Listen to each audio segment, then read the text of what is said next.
আসসালামু আলাইকুম প্রিয় মুসলিম ভাই বোনেরা, সবাই কেমন আছেন? আশা করি ভালো আছেন। এই যে দেখেন, আজকে বিশাল বৃষ্টির সম্ভাবনা রয়েছে। কিছু হালকা বাতাস চলতেছে এবং কি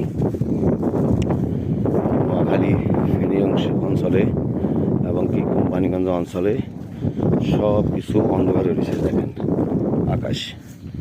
আকাশের পরিস্থিতি এবং কি বিশাল বাতাস, সব কিছু অন্ধকার হয়ে রয়েছে।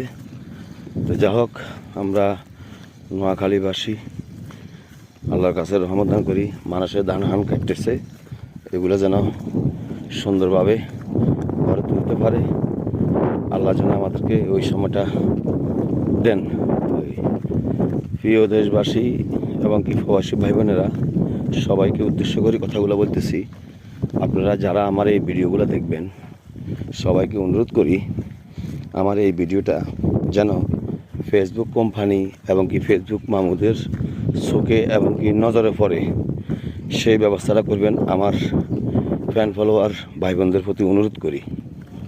কারণ আমরা একে অপরকে যদি সহযোগিতা না করি, আমরা কখনো সফলতা অর্জন করিতে পারবো না।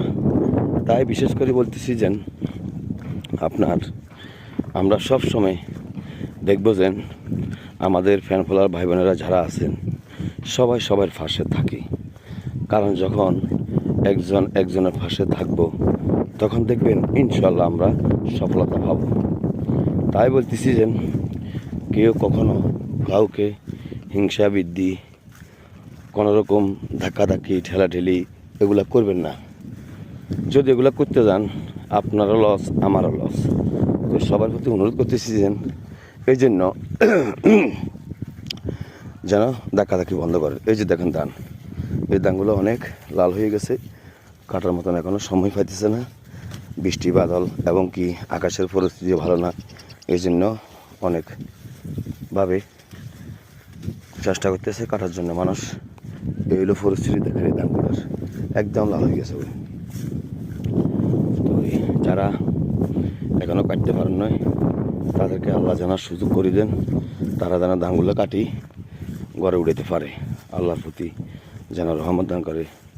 আল্লাহ যদি আমাদের প্রতি রহমত দান করে, এটাই কামনা করি। তো বিশেষ করি